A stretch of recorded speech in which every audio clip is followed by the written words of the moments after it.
As relações entre religiosidade e saúde, elas são tão antigas quanto as próprias religiões, né? Então, as religiões, elas têm concepções sobre o corpo, sobre a mente humana, que guiaram, ao longo da história, uma série de práticas, com fins muitas vezes terapêuticos, né? Certas formas de oração, meditação, por exemplo. E a gente sabe que pessoas religiosas recorrem com bastante frequência, em momentos de sofrimento, de doença, a instâncias sobrenaturais para lidar com essas situações. Então, é uma relação antiga e muito presente ainda hoje. E do ponto de vista da medicina e da psicologia, essa relação foi vista no início como muito mais negativa do que positiva. Então, muitos teóricos, como Freud, por exemplo, acreditavam que a religiosidade era uma expressão de racionalidade e, eventualmente, até se relacionaria à doença mental, ao transtorno mental. Muitos psiquiatras, por exemplo, especularam, isso era muito comum no final do século XIX, começo do século XX, que as experiências místicas guardariam ou seriam sinais indicadores de alguma patologia subjacente. Então, esse histórico, inicialmente, ele tinha essa perspectiva mais negativa. Com o tempo, isso mudou. Isso foi o desenvolvimento das pesquisas levou a uma transição para uma perspectiva mais positiva entre as relações entre religiosidade e saúde. Começou-se a ver que poderia ser, na verdade, um fator protetor contra uma série de problemas físicos e mentais que as pessoas apresentassem. A forma como as religiões promovem, por exemplo, certos hábitos que podem eventualmente ser saudáveis, o papel que isso tem para as pessoas darem sentido à vida e de algum modo encontrarem algo que seja significativo e dê propósito para a vida delas. Então isso começou a mudar, houve uma transição para uma perspectiva muito mais favorável a essa relação. E uma percepção também, começou a crescer muito as pesquisas usando o termo espiritualidade, né? A percepção de que as pessoas no mundo contemporâneo, elas se relacionam com, com essas crenças, muitas vezes sobre uma dimensão transcendente, sobre uma dimensão divina, sem necessariamente serem membros de uma religião, sem necessariamente estarem afiliadas a uma religião organizada, institucionalizada. E aí, então, começou-se a entender também esse papel da espiritualidade, mesmo fora dos contextos religiosos, dentro e fora, né?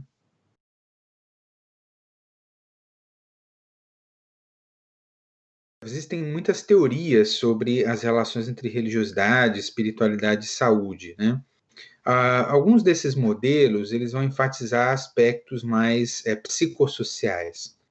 Então, alguns vão dizer que não é exatamente a religiosidade ou a espiritualidade que promove a saúde, mas outras variáveis relacionadas. Então, ao promoverem certos hábitos de saúde, né, certos hábitos que são saudáveis, ao promoverem recursos psicológicos que ajudam as pessoas a dar sentido e propósito para a sua vida, e ao fornecerem um contexto de suporte social que é relevante para as pessoas em momentos de dificuldade, na sua comunidade religiosa, na sua igreja, enfim, no seu grupo religioso, isso seria benéfico para as pessoas de alguma maneira. Então, é isso que faria, que daria esse efeito na saúde, esse efeito positivo. Outros modelos vão enfatizar aspectos mais psicofisiológicos, neurofisiológicos, o impacto que as práticas meditativas, que as práticas, a oração e outras práticas religiosas têm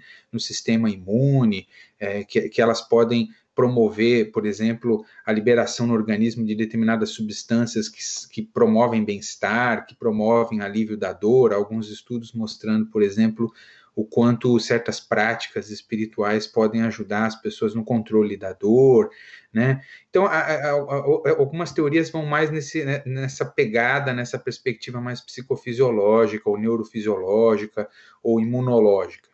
E há ainda outros modelos que tentam explicar esse impacto na saúde como ligado diretamente à religiosidade, à própria religiosidade, à própria espiritualidade. Então, alguns autores vão dizer, olha, mesmo que você controle estatisticamente para todos esses outros fatores psicossociais, etc., parece que há um impacto da própria religiosidade, da própria espiritualidade na saúde, que não pode ser reduzido a essas outras variáveis. Então, alguns autores discutem isso também hoje, e aí tentam entender, então, o que estaria por trás disso. Algumas teorias, por exemplo, falam de uma religiosidade intrínseca versus uma religiosidade extrínseca. Então, algumas pessoas elas veem a religião como um fim em si mesmo, como algo que dá sentido à vida delas, organiza a vida delas, elas praticam isso por esse motivo principalmente. Outras não, outras veem a religiosidade como algo que pode trazer algum benefício material, pode trazer alguma ajuda, como, por exemplo, quando elas pertencem a uma comunidade religiosa e tem algum ganho por meio desses vínculos, dessas relações. Então, é a religião mais como um meio para se conseguir alguma outra coisa e não como um fim em si mesmo. Alguns autores vão defender que a religiosidade intrínseca ela estaria mais ligada à saúde do que a extrínseca, né? Então, alguns autores tentam entender variáveis da própria religiosidade, ou tipos ou modalidades de religiosidade, e o quanto elas se relacionam, se vinculam a aspectos da saúde mental ou física.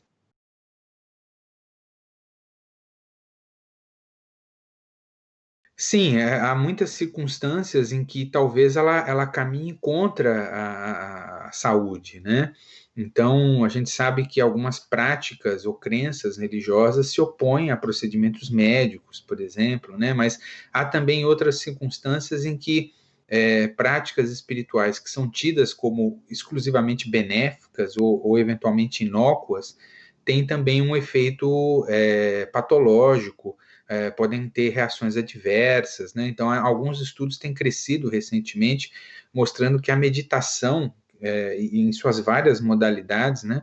Ela pode muitas vezes ter efeitos adversos. As pessoas podem relatar problemas de ansiedade, aumenta a ansiedade ao invés de diminuir, elas podem se sentir mais deprimidas, elas podem até, em alguns casos, isso pode ser um disparador para algum tipo de surto psicótico, alucinações e assim por diante. É porque a gente sabe que essas práticas elas mobilizam nas pessoas uma série de coisas, né? Elas são ferramentas de autoconhecimento e até alguns médicos e psicólogos tentaram, de algum modo, integrar isso à sua própria prática. É muito comum hoje em dia se falar da chamada meditação mindfulness e de uma terapia cognitiva baseada em mindfulness. Então, estourou isso, né, nos últimos tempos, o uso disseminado aí dessas práticas meditativas e que tem uma inspiração muito grande nessas práticas contemplativas que vieram de tradições religiosas, espirituais. E os estudos mostram que isso às vezes pode promover nas pessoas uma série de coisas que, se elas não souberem lidar, se elas não souberem elaborar isso de algum modo, com a ajuda de um professor, com a ajuda até eventualmente de um profissional de saúde, isso pode ter um caminho, um desfecho aí patológico. Então, a gente precisa ficar atento que nem sempre ajuda, né? A gente sabe que em alguns casos, por exemplo, as pessoas podem ter delírios de base religiosa, podem ter crenças que para elas parecem muito legítimas, mas que vão causar desadaptação social, vão causar uma série de problemas em termos da vida delas, relações interpessoais, enfim. Então, é sempre importante que a gente tenha uma visão interdisciplinar disso tudo, junto com os próprios contextos religiosos, os próprios líderes religiosos, e que esses líderes também se informem um pouco sobre o trabalho das áreas de saúde nesse sentido, né?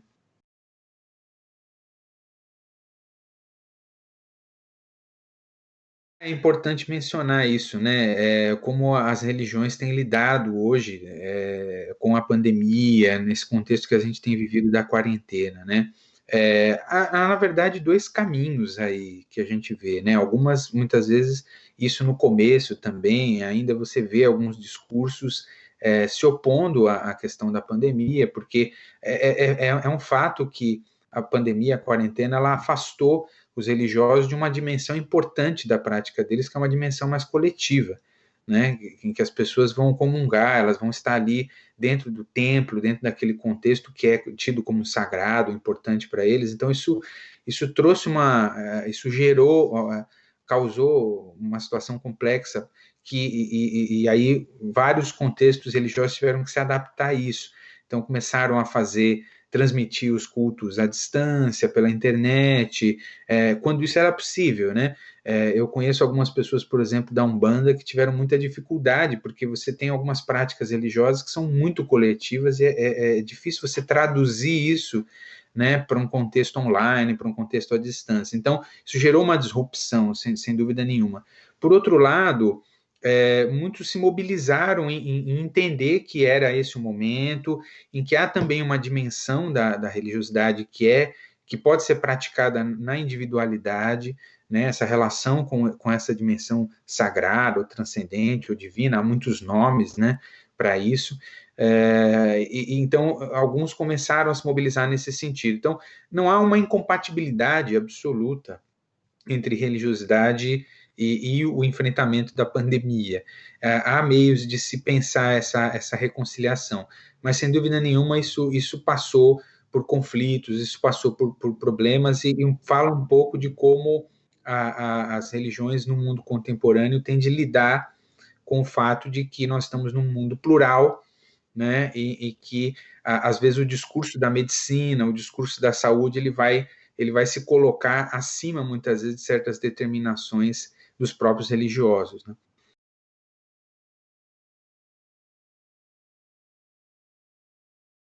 Isso é interessante, porque essas pesquisas sobre religiosidade, espiritualidade e saúde sempre mobilizaram muito questionamento, muita controvérsia por parte dos ateus que diziam que talvez houvesse um viés, um critério de valor subjacente nessas pesquisas, dizendo que, bom, ser religioso ou ter alguma forma de espiritualidade, acreditar em alguma dimensão espiritual para além da vida material é algo positivo para as pessoas. Então, os ateus estariam ferrados nessa história.